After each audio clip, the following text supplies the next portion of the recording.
One of the most important findings that has been made about this phenomenon is that it is global in scope. In other words, it doesn't belong to the French or the Americans or the British. There have been waves of sightings, usually lasting about a few weeks or a month and a half, over in very concentrated fashions in certain areas of the world. There have been such waves in Western Europe in 1954, for example. In this country in 1947. We know of waves in the Soviet Union, in China, in Australia, especially in Western Australia.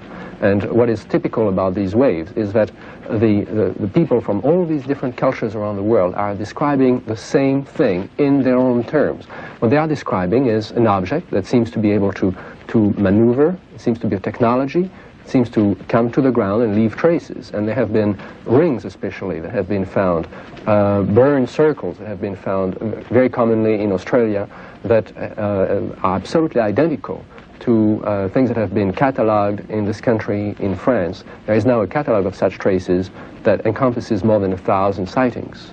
The UFO phenomenon didn't really start in 1947. We have many sightings from during the war, before the war, in the 19th century, and going back as far as we have records. And in that regard, I've been especially fascinated by the possible parallel between UFO sightings and folklore.